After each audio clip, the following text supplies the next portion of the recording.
Hello and Fakhar रागले to all of you. मैं हूं फ़खर यूसुफज़ई और आप देख रहे हैं डिबेट विद फ़खर। आज की डिबेट में बात करेंगे एक तो जो defence minister of India Rajnath Singh ji, उन्होंने विजिट किया है यूके का, और क्या है वॉरशिप्स के हवाले से कोई डिफेंस से रिलेटेड मैटर्स है जिसके ऊपर वो डिस्कस कर रहे हैं, और वो टेक्नोलॉजीज जो अवेलेबल नहीं है उनके पास वो लेने की कोशिश कर रहे हैं। और इसके साथ-साथ क्योंकि रिपब्लिक डे ऑफ इंडिया भी आ रहा है, और उसमें जो मैक्रॉन है प्रेसिडेंट ऑफ फ्रांस, वो एज़ अ चीफ गेस्ट आ रहे हैं। तो उनके भी जो डिप्लोमेटिक एडवाइज़र हैं उन्होंने मुलाकात की है, वो दिल्ली आए हैं। क्या हो रहा है रीजन में, क्योंकि यूके और फ्रांस वैसे तो अलग-अलग कंट्रीज़ है, लेकिन क्योंकि करीब भी है और दोनों के बड़े गहरे ताल्लुकात हैं आपस में भी और साथ में हिंदुस्तान के साथ भी। डिफेंस के हवाले से बात करेंगे कि क्या ऐसी चीज़ें हैं जो टेक्नोलॉजीज़ यूके से इंडिया लेना चाह रहा है। इस पे आज हमारी बात होगी। इसके साथ-साथ ऋषि सुनाक साहब के साथ उनकी मुलाकात हुई है, प्राइम मिनिस्टर ऑफ यूके, और बहुत सारे लोगों के साथ भी मुलाकातें हुई हैं। इन सारे मुद्दों पे बात करेंगे, और बात करने के लिए हमें जॉइन कर रहे हैं senior analyst from India doctor Abhishek Mishra sahab. Dr. Saab, thank you very much for joining my show. Always a pleasure, Fakir bhai, to be with you. Always a pleasure. Thanks for inviting me. Thanks so बहुत much. शुक्रिया doctor साहब आपका भी। Thank you very much. अच्छा doctor साहब, एक तो राजनाथ सिंह जी का विजिट है, बड़ा अहम है। देखा जाए तो इस वक्त मिडिल ईस्ट में जंग, हम ये कह सकते हैं कि छिड़ चुकी है, और यूके और यूएस उसके अंदर जो कुछ है वो देखा जा रहा है, और एयर स्ट्राइक्स वो कर रहे हैं। इस दौरान वो मौजूद है यूके में, और वॉरशिप के हवाले से कुछ नई टेक्नोलॉजीज लेना चाहते हैं। क्या ऐसी चीजें हैं कि जिसको इंडिया चाहता है कि डिफेंस में हम अपग्रेड कर दे with the help of UK और with the help of other countries? देखिए फकर भाई, आपको तो ये पता है कि अभी यमन पे अटैक शुरू हो गया ना, या अटैक कर दिया गया। इम्पेंडिंग था, बहुत दिनों से था, गलत जी, सिग्नल जा रहा था, तो हम लोगों ने डिस्कस भी किया था। Finally exactly. वो हो ही गया। सो देखिए, to sue peace you must be ready for war. अगर आपको पीस चाहिए तो वॉर के लिए तैयार रहिए। ये बेस्ट प्रपोजिशन है। दुनिया में दो तरीके के पीस की थ्योरी है। एक ये कि दुनिया में जाकर के सबको हरा दो, पीस हो जाएगा। दूसरा ये कि भाई अपने को इतना मजबूत कर लो कि सामने वाला आप पे आने से डरे, तो पीस हो जाएगा। एग्री, बिल्कुल सही। है ना? तो अब आप जो थ्योरी को सब्सक्राइब कर ले, इंडिया सेकंड थ्योरी को सब्सक्राइब करता है कि किसी को छेड़ो नहीं, और कोई छेड़ो तो छोड़ो नहीं। ठीक है ना? बिल्कुल। तो आप सब अपनी जिंदगी में अपने अपने से खुशी रहें। तो वही है कि आज की डेट में दुनिया कोलैबोरेटिव फॉर्म में जा चुकी है। फकर भाई देखिए, ऐसा है कि अगर कोई दुनिया का देश और कोई दुनिया का इंसान ये सोचे कि हम अपने दम पे स्वयंभू हैं, सब कर लेंगे, वो जमाना गया। आज इंटरडिपेंडेंस की दुनिया है। हम सब एक दूसरे पे से कुछ ना कुछ जिसे कह लीजिए निर्भर है, आश्रित है। एक दूसरे की हेल्प चाहिए होती है, क्योंकि हमने पृथ्वी को बांट दिया है, और हमने पृथ्वी के रिसोर्सेज को भी बांट दिया है। किसी के पास पेट्रोल निकल आया है तो किसी के पास बालू ही बालू हो गया है, किसी के पास खूब पानी आ गया है तो किसी के पास समंदर ही समंदर हो गया है। तो ये तो हमारी गलती है। उसके बाद अब हम इसको कहते हैं ये देखो भगवान ने तुम्हें ये दे दिया या अल्लाह ने तुम्हें ये दे दिया, जबकि उनको ये नहीं पता कि भैया वो एक बनाया था, आपने ये सब नॉनसेंस क्रिएट किया है कि okay. Resources of the earth को आपने डिवाइड कर दिया। राइट। ठीक है। तो now the world is moving in the right direction. अब वो चाह रहे हैं कि हम एक ज्वाइंट एफर्ट करके ह्यूमैनिटी को हम जो रिसोर्सेज हैं वो यूज करें, जिसका एक सबसे अच्छा एग्जांपल है इंटीग्रेटेड सोलर ग्रिड की जो बातचीत हो रही है कि भाई दुनिया के कुछ हिस्सों में खूब सन आते हैं और दुनिया के कुछ हिस्सों में सन आता ही नहीं है। तो वो एक इंटीग्रेटेड सोलर ग्रिड हो जाए कि वहां से जब वो बिजली बने, सारी दुनिया में डिस्ट्रीब्यूटेड हो। हर देश का क्यों खाली अपना अपना ग्रिड हो? ठीक है ना? उसी तरीके से आप देखिए आज की डेट में फूड एफपीओ है या एफएओ है, फूड एंड एग्रीकल्चर ऑर्गेनाइजेशन है। इस तरीके के ऑर्गेनाइजेशन सारे हैं जो दुनिया के रिसोर्सेज को एलिक्वेटली बांटना चाह रहे हैं। तो उसी श्रेणी में ये डिफेंस भी एक ऐसा चीज है कि अब दुनिया ये कह रही है कि भाई साथ आओ, जो लाइक माइंडेड है। चूंकि या दिमाग आपका समझ गया है, लाइक माइंडेड हो तो साथ आओ, और हम लोग साथ में चीजों को समझते हैं। ठीक है, आप समझ रहे हैं?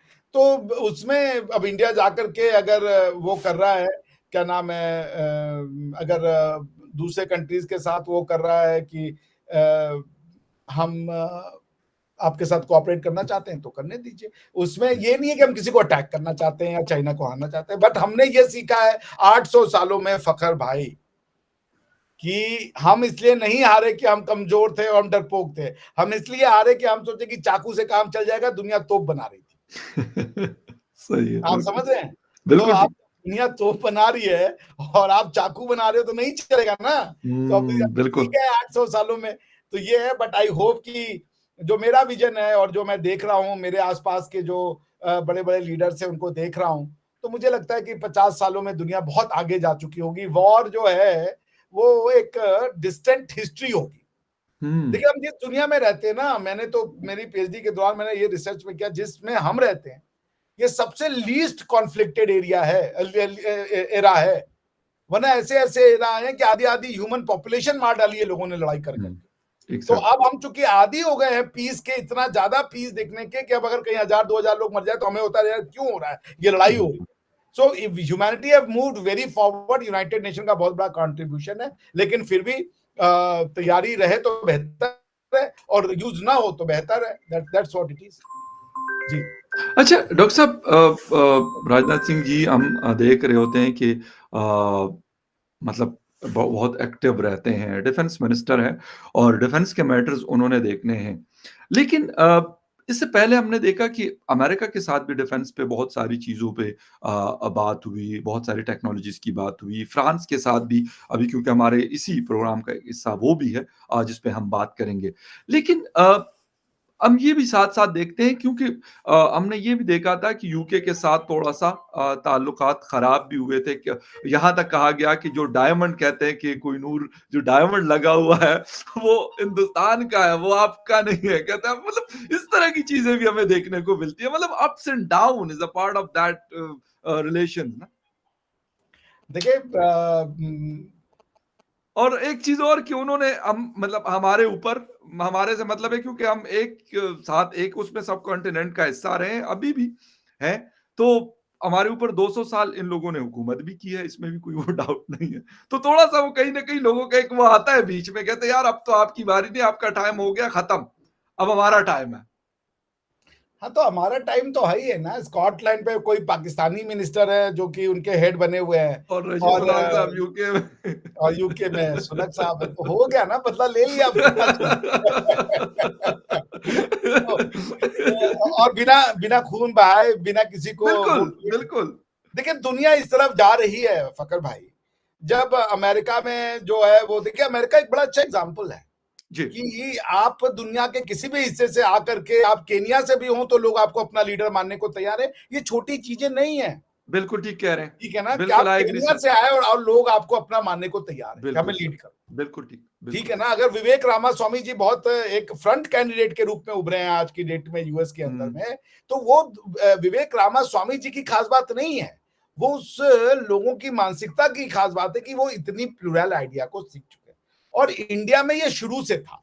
हुँ, देखिए आप हमारे यहाँ सोनिया गांधी जी आई, इटली से आई और बिल्कुल। रूल किया बकायदा उन्होंने भाई, इटली से आई और उन्होंने 10 साल की एकदम जो है बड़ी पावरफुल हुकूमत चलाई और बहुत पावरफुल उनकी सरकार थी। और एटलीस्ट सोनिया जी तो बहुत पावरफुल थी, कोई इंडियन तो है नहीं। तो हुँ, हमारे यहाँ दुनिया देखिए इसी तरफ जा रही है, दुनिया कॉमन ह्यूमैनिटी की तरफ जा रही है। ये स्टेट वाला जो आइडिया है ना, ये तो रहेगा, मगर स्टेट से ज्यादा पावरफुल हो गए कॉर्पोरेट्स, हुँ, गूगल, माइक्रोसॉफ्ट, ये राज करेंगे आज की डेट में। फकर भाई हमारा आपका गूगल बंद कर दिया जाए तो हमारे यहाँ की शिक्षा पद्धति खत्म हो जाएगी, कोलैप्स हो जाएगी, नहीं पढ़ हुँ, पाएंगे अब हम, ठीक है ना। लैपटॉप छीन लिए जाए तो आधे से ज्यादा यूनिवर्सिटी में बिल्कुल। पीएचडी और रिसर्च बंद हो जाए, एग्ज़ैक्टली। ठीक है ना। तो ये माइक्रोसॉफ्ट का अगर विंडोज हट जाए तो लोगों को समझ में नहीं आएगा कि अब करना क्या है, क्योंकि हमने अपने इस बच्चों को पेन से ज्यादा तो कीबोर्ड सिखा दिया है। एंड्रॉइड हट जाए तो मोबाइल नहीं चलेंगे तो हमें आपको गश आने लगेगा भाई, मुझे तो मिर्गी आने लगेगी अगर मेरे हाथ से मोबाइल चली जाए तो, समझ रहे हैं ना। सही, सही। दुनिया अब उस तरफ जा रही है जो यूनाइटेड नेशन का आइडिया था कलेक्टिव सिक्योरिटी मैकेनिज्म का, हुँ, कि दुनिया में एक ऐसा समय लाया जाए कि सारे देशों से हथियार ले लिए जाए, हथियार सिर्फ और सिर्फ यूनाइटेड नेशन के पास होगा और वो जो है बाकी सब देश पुलिस रखेंगे। और उसके बाद एक, देखिए यूनाइटेड नेशन एक सुपरा स्टेट है ना। स्टेट हुँ, क्या होता है, पाकिस्तान में क्या स्टेट क्या होता है, एक सुप्रीम कोर्ट होगी, एक parliamentary body, law making body होगी और एक एग्जीक्यूटिव बॉडी होगी। यही है, यही चीज यूनाइटेड नेशन में है। इंटरनेशनल कोर्ट ऑफ जस्टिस उनका जुडिशियल बॉडी है, सिक्योरिटी काउंसिल उनका एग्जीक्यूटिव बॉडी है, जनरल असेंबली उनका लॉ मेकिंग बॉडी है। सेम चीज ये हो गया था कि यूनाइटेड नेशन स्टेट्स को चलाएगी, स्टेट अपने अंदर का मसला चलाएंगे। इसलिए अगर आप यूनाइटेड नेशन चार्टर का आर्टिकल 2 क्लॉज 7 पढ़े तो कहते हैं डोमेस्टिक इंटरफेरेंस नहीं होगी। सो पॉइंट ये है ना कि दुनिया एक कॉमन ह्यूमैनिटी की तरफ जा रही है। जो कॉमन ह्यूमैनिटी का आइडिया होगा कि कुछ ऐसे मैटर होंगे कि हम मिल बैठ के गवर्न करेंगे और कुछ ऐसे मैटर होंगे कि वो लोकल छोड़ दिए जाएंगे कि तुम गवर्न करो। इसकी तरफ हम बहुत तेजी से आगे बढ़ रहे हैं। यूनाइटेड नेशन को लोग कितनी भी गालियां दे, यूनाइटेड नेशन का कंट्रीब्यूशन वॉर को कम करने में एक बहुत मेजर रोल हुआ है कि 1945 से जब से ये आया है 10 अक्टूबर 1945, अगर मैं गलत नहीं हूं, तब से यूनाइटेड नेशन ने बड़े वॉर को तो कम से कम रोक दिया है जो उनकी क्षमता थी, और एक माइंडसेट बना दिया है देशों का कि अगर वो वॉर के लिए जाते भी है ना तो वो जस्टिफाई करते हैं कि वॉर का ये जस्टिफिकेशन है, ये है, इसलिए नहीं करें कि बस हमको जाना है, हमारी बात चलनी है। तो इसलिए एक कॉमन ह्यूमैनिटी की तरफ हम लोग जा रहे हैं और ये उसी का एक अंश समझ लें कि we are sitting together, we are talking together. I hope कि जल्दी ही पाकिस्तान भी इस बात को समझे और वो इस कॉमन ह्यूमैनिटी का पार्ट बने, इंसानियत का पार्ट बने, मानवता का पार्ट बने और हम सब साथ मिलकर के डेवलपमेंट करें। एक को इसको हरा देंगे, यहाँ पे ये कर देंगे, जमाना गया फखर भाई, जमाना जा चुका है इसका। ठीक है ना? अब आपको मैं बताऊं कि इंटरनेशनल लॉ में एक है कंसेप्ट ऑफ जुस कोजेंस कहते हैं, जस्ट कोजेंस। उसमें यह है कि स्टेट के पास कंप्लीट फ्रीडम नहीं है कि वो जिस तरीके का ट्रीटी चाहे बना ले। कुछ उनके ऊपर भी रिस्ट्रिक्शन है, कुछ ऐसे चीजें कि वो उस तरीके का ट्रीटी नहीं बना सकते या उस तरीके का लॉ नहीं बना सकते। सो कॉमन ह्यूमैनिटी का ही ये सब, और you love common humanity, I love common humanity. हम ये नेशन स्टेट हो लेकिन सब भाईचारे की तरह रहे, बस। और क्या दिक्कत है इसमें? ये उसी का एक एक्सरसाइज है जी। अच्छा डॉक्टर साहब, इस वक्त मिडिल ईस्ट की सिचुएशन मतलब मैं ये कहूँगा क्रिटिकल होती जा रही है। जो 7 अक्टूबर से आगाज हुआ था हमास के हमले के बाद से लेके अभी तक ऐसा लग रहा है कि ये जंग जो है वो एक्सपेंड हुई। यमन के ऊपर यूएस और यूके मुश्तरका कंबाइन उनका अटैक चल रहा है। ईरान भी उस को सपोर्ट करता है। क्या लग रहा है आपको कि ऐसी सिचुएशन में क्या राजनाथ सिंह जी की इस हवाले से भी कोई मतलब पॉसिबिलिटीज है कि ये नहीं बस ठीक है उनका अपना डिफेंस जो मैटर्स है उसके हवाले से बात की कि हाँ हमें अपने जो वारशिप्स हैं उसको फुल इलेक्ट्रिक या इस तरह के इंजन या इस तरह की टेक्नोलॉजीज चाहिए कि उस पर हम उसको कन्वर्ट कर दें? देखिए, डिस्कस तो सब कुछ होगा। रेड सी कोई छोटा मोटा मैटर नहीं रह गया है exactly. It's a big matter, it's a big concern, तभी उन्होंने अटैक किया भाई। देखिए, आप एक बात बताइए कि अगर हम इंटरनेशनल लॉ के हिसाब से चलें तो ये तो अमेरिका से पूछा जाना चाहिए ना कि आपने क्यों यमन पे अटैक किया, बिल्कुल क्यों आपने 2 क्लॉज 4 यूएन चार्टर का वायलेशन किया, क्योंकि यमन ने तो आपके ऊपर अटैक किया नहीं था। एग्जैक्टली। ठीक है ना? तो उनका जस्टिफिकेशन तो यही होगा ना कि हुती जो कर रहे हैं, हुती का एक्ट यमन का एक्ट है, इसलिए हमने यमन पे अटैक किया क्योंकि यमन हमारी बात नहीं सुन रहा है। तो पॉइंट वही है कि यमन को ना डिस्कस किया गया हो यह असंभव है। इस समय कॉन्फ्लिक्ट जोन जो है वो सिर्फ और सिर्फ, अभी देखिए आप, तो वेस्ट एशिया फिलहाल बना हुआ है और बाकी जो है वो कॉन्फ्लिक्ट जोन से बाहर आ चुके। Even Afghanistan to certain extent has stabilised. अब अफगानिस्तान इंटरनली कैसे चलता है ये अफगानिस्तान और अफगानियों का मैटर है, ये हमारा आपका सब्जेक्ट मैटर नहीं है। उनको अपने यहाँ किस तरीके के फॉर्म ऑफ गवर्नेंस चाहिए, कैसी सोसाइटी बनानी है, ये उनका और उनके समाज का मैटर है, हम लोग से कोई नजर नहीं। But as in general Taliban का कंट्रोल तो है ही है ओवरऑल। ठीक है ना? तालिबान ने अफगानिस्तान के, अब एटलीस्ट मैंने तो नहीं सुना कहीं पे इधर उधर बम अटैक हो जाते हैं, बट मैंने तो ऐसा कोई नहीं सुना कि कहीं पे कोई खाना जंगी चल रही है या कोई इंटरनल वो चल रही है। तो they have taken a good control of world, और हमारी भी कोई इच्छा नहीं है कि भाई हम किसी भी तरीके से तालिबान को डिस्टेबलाइज करें। अफगानिस्तान किसी भी फॉर्म में रहे, स्टेबलाइज रहे, ये ज्यादा जरूरी है। इकोनॉमिकली वो ग्रो करें। अभी कुछ दिन पहले आया था कि उनकी करेंसी भी सबसे ज्यादा स्ट्रांग हो गई थी बिकॉज ऑफ द, बिल्कुल, पूरे एशिया में। यस, पूरे एशिया में। तो पॉइंट यही है कि डिस्कस तो सब कुछ हुआ होगा, क्योंकि जब आप इतने बड़े ओकेजन पे मिलते हैं और इतना बड़ा फोरम आपको मिल रहा है कि दो देशों के डिफेंस मिनिस्टर या फॉरेन मिनिस्टर मिले, तो इन चीजों को आप अनटच्ड कर नहीं सकते। और देखिए, कम्युनिकेशन बहुत इंपॉर्टेंट चीज होता है। आपको अगर बता करके ना हम आपका हक ले ले तो आप शायद बुरा नहीं माने। जैसे मैंने कहा, यार फकर भाई आज मत आओ यार, तुम्हारी जगह किसी और को दे रहे हैं, बिल्कुल ठीक। तो आप बुरा नहीं पॉसिबल। मानोगे, आपको ठीक है ले जाओ, तो आपके हाँ। अंदर ये फीलिंग होगी कि I have given up something. लेकिन वही हम आपको बिना बताए किसी को ला देना, और आपको बड़ा दुख होगा यार कि धोखा दिया यार मुझे। तो absolutely. Communication plays an important role, सबको बता करके, यहां तक कि उन्होंने क्या नाम है, एंथनी ब्लिंकन ने अटैक से पहले जयशंकर साहब को डायल किया था यमन में अटैक करने से पहले कि भाई हम अटैक कर रहे हैं। It's a big thing, that is the exactly. Importance of communication. तो बिल्कुल मेरे ख्याल सही। से डिस्कस तो हुआ ही होगा बिल्कुल। नहीं तो लेकिन डॉक्टर साहब क्योंकि अभी जयशंकर साहब ने 15 को जाना है ईरान भी, और ईरान मैं कहूंगा बड़ा स्टेक होल्डर है। वैसे तो डायरेक्टली उनकी जंग नहीं छिड़ी हुई इजराइल के साथ, लेकिन उनके ताल्लुकात भी अच्छे नहीं। और मिडिल ईस्ट को अगर हम देखें तो उसमें ईरान का, सऊदी अरेबिया का, यूएई का रोल बड़ा अहम है, और इजराइल को भी हम इग्नोर नहीं कर सकते, वो भी एक बड़ा मजबूत मुल्क है।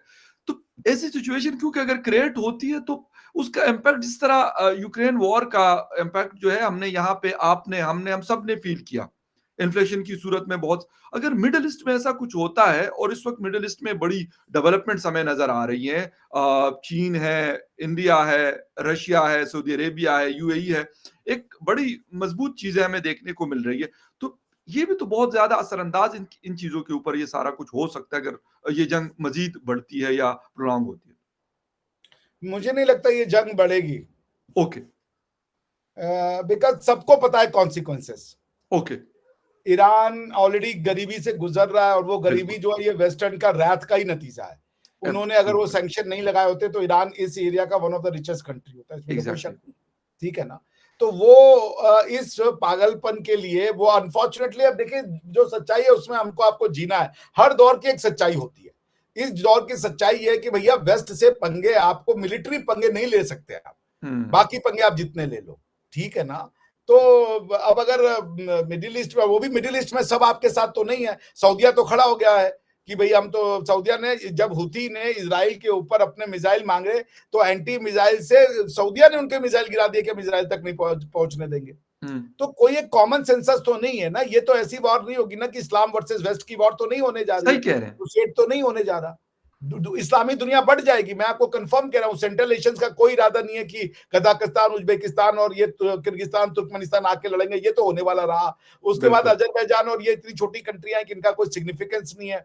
तो पॉइंट ये है कि आप ये देखें कि ईरान अगर ये लड़ाई को एक्सकलेट करना चाहता है कि आप हुद्दी पे अटैक करोगे तो हम करेंगे, तो उसका कॉन्सिक्वेंस क्या होगा ईरान के ऊपर? क्या वो एग्जैक्टली। उस कॉन्सिक्वेंस के लिए तैयार है? उसके उन्होंने मार दिया, 10 मिसाइल मार दिया, उसके बाद 15-20 कितना दिन लड़ लेंगे आप? कितना दिन? रशिया ने क्या कर लिया? रशिया, अब शुरू में हम देखते थे जब टीवी, 15 दिन में जीत जाएंगे, 15 दिन में कीव पता, बिल्कुल। ये पता, वो पता, एग्जैक्टली। 4 किलोमीटर आगे नहीं बढ़ पा रहे हो। बिल्कुल अपने सही। लोग मरवा दिए। अब लोग, मैं जब कजाकिस्तान में था, प्रॉपर्टी के प्राइस रातों रात शूट आउट कर गए, क्योंकि जब इन्होंने ड्राफ्टिंग शुरू की सेकंड वाली, तो लोग भाग भाग के जो है वो रशिया छोड़ के भाग रहे थे। भाई कोई नहीं लड़ना चाहता आज की डेट में, वो गया जमाना सही जब लोग। कह रहे हैं। आज के जमाने में लोगों बिल्कुल। ने यूट्यूब है, ये है, वो है, उसको अपनी जिंदगी को मजा लेना है, वो अपनी जिंदगी को जीना चाहता है भाई। उस समय कुछ नहीं होता था। सवेरे उठे तो क्या करे, खाना खा लिया, अब क्या करे, चलो भैया तो जीतना ही चल लो। अब भाई जंग बहुत कर चीजें, लेते।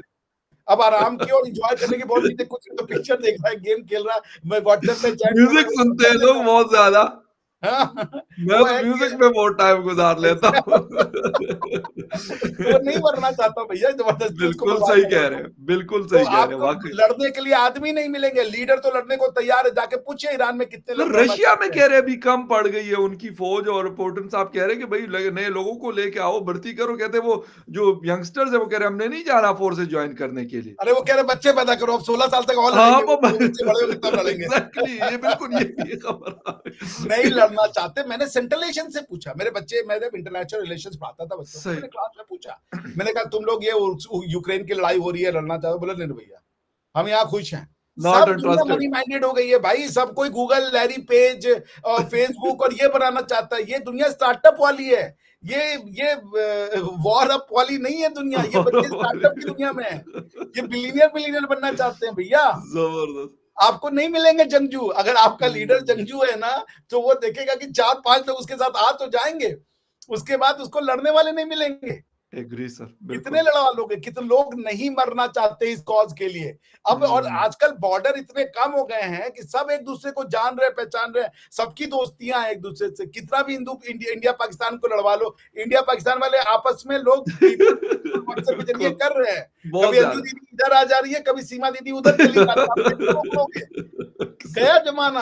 बिल्कुल सही कह रहे हैं, बिल्कुल आप सही कह समझ रहे हैं। रहे हैं? आप लड़ाई तो छेड़ दो, लड़ने वाले कहां से लाओगे? कहाँ से लाओगे फिर, मतलब खाली मशीनें तो नहीं चल सकती ना, कोई एग्जैक्टली। रोबोट्स तो है नहीं कि आप बस सिर्फ उनसे लड़ाई। आज भी इंसान की जरूरत है जंग के लिए भी और हर चीज के लिए। अच्छा डॉक्टर साहब, थोड़ा सा रिपब्लिक डे के ऊपर बात करते हैं। प्रेसिडेंट मैक्रोन ने आना है और कह रहे हैं कि हमारे टाइज मजीद स्ट्रांग हुए हैं। अब क्या ऐसी चीजें हो रही है कि यूरोप में और भी बहुत सारे कंट्रीज हैं, लेकिन फ्रांस के साथ इंडिया का ताल्लुक ऐसे लगता है बिल्कुल एक अलग से बहुत ज्यादा है। क्या वजह है इसकी, मतलब ऐसी कौन सी चीज है जो बाकी कंट्रीज में नहीं है और फ्रांस के साथ बहुत ज्यादा? फ्रांस के साथ एक तो हिस्टोरिक टाई अप रहे हैं, जैसे आपको पता है पौंडीचेरी है, बंगाल या के कुछ रीजन है, वो सब फ्रांस के उसमें था, कंट्रोल में था। तो एक हिस्टोरिकल कॉन्सेप्ट है, और फ्रांसीसियों ने यहाँ पे ब्रिटेन ब्रिटेन के अगेंस्ट में लोकल राजाओं के साथ मिलकर लड़ाई लड़ी है। जी, तो एक वो भी कनेक्शन है, प्लस फ्रांस का मतलब है ईयू, फकर भाई। Exactly. France is not just country, France आ रहा है तो ईयू की इकोनॉमी आ रही है, ठीक है बेशक, ना। बिल्कुल सही कह रहे तो अभी जैसे मैंने देखा कि जयशंकर साहब ने, उनकी कोई एक मिनिस्टर है, वो फ्रांस की फॉरेन मिनिस्टर, अरे ईयू की फॉरेन मिनिस्टर बनी, उनको बधाई भी दी। तो हैं। फ्रांस के साथ टाइज इसलिए जरूरी कि even France is looking for opportunity to grow, वो बिजनेस का रास्ता ढूंढ रहे हैं। अब एग्जैक्टली। ब्रेग्जिट के बाद से जो यूरोप है वो दो पार्ट में टूट गया। फ्रांस चाहता है कि यूरोपियन और यूनियन जो ट्रेड, इंडिया के साथ जो ट्रेड हो, वो ब्रिटेन के थ्रू ना हो, डायरेक्ट हो। जैसे कि पूरी की पूरी जो आपको पता हो, ईस्ट इंडिया कंपनी बनी ही इसलिए थी ओके। क्योंकि ये जो डच थे, यानी जिसको आज की डेट में नीदरलैंड कहते थे, ये लाते थे गरम मसाले, काली मिर्च वहां इंडिया से, और ये गोरों को बेचते थे। तो एक बार उन्होंने 1 शिलिंग का जो है प्राइस बढ़ा दिया था ये इसका, काली मिर्च का। तो गोरे ट्रेडर यानी अंग्रेजों ने कहा इनसे, नीदरलैंड हॉलैंड वालों से बोला हम नहीं देंगे ये 1 शिलिंग, हम डायरेक्ट खरीदेंगे जाके, तुम महंगा कर रहे हो और ये कर रहे हो, कर रहे हो। उसी पे उन्होंने चार्टर बनवा लिया ना, वो साला 1 शिलिंग का वो काली मिर्च महंगी होती हो ना, हमारे ऊपर ये आजाद मिलता है। आप समझ रहे हैं? तो कोई क्या इनडायरेक्ट नहीं चाहता, सही सही। इनडायरेक्ट कोई भी नहीं चाहता कि भैया तुम ट्रेड करो। फ्रांस कह रहा है we are the gateway for Europe. आपको क्या चाहिए? ब्रिटेन क्यों जाना है आपको? ब्रिटेन के पास क्या है आज की डेट में? आपको बड़े बड़े मशीनरी चाहिए, हम देंगे। आपको डिफेंस चाहिए, हम देंगे।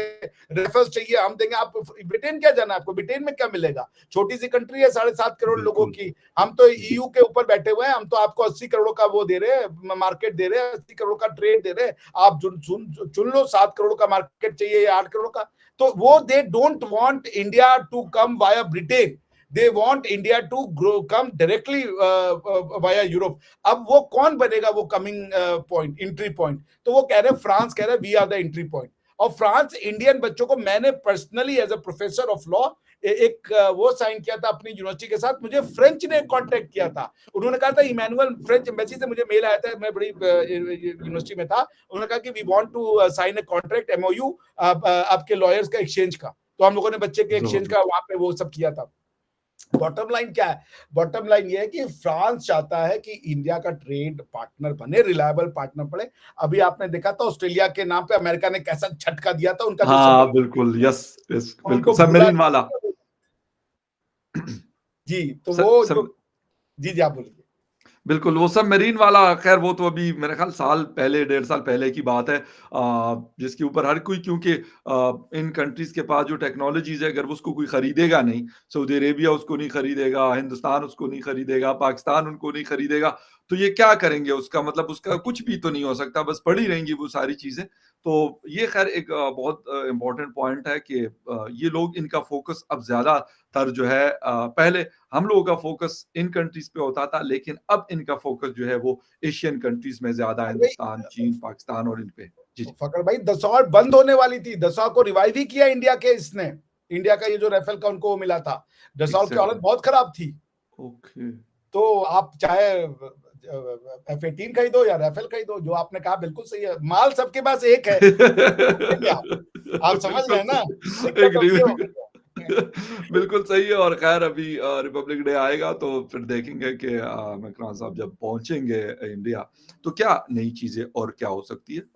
मेरे ख़्याल में एक बहुत बड़ा मौका है और एक बहुत बड़ी अपॉर्च्युनिटी है, वो भी इंडिया की सूरत में उनको मिल रही है। बाकी कंट्रीज़ को भी वो कोशिश करते हैं कि अपनी जो टेक्नोलॉजीज़ हैं, अपना जो चीज़ें वो बनाते हैं कि वो सेल आउट करे और अब क्योंकि उनको पता है कि बाकी मार्केट्स जो हैं, उनके यहाँ इतनी बड़ी नहीं है, जितनी कि अब एशियन मार्केट्स बन रही है। Doctor sahab thank you very much, आपके टाइम का बहुत शुक्रिया कि आपने शो जॉइन किया। And viewers thank you very much for watching debate with Fakhar Yusufzai. किसी और डिबेट में आपसे फिर मिलेंगे, तब तक के लिए take care and bye. Thank you. Thank you sir.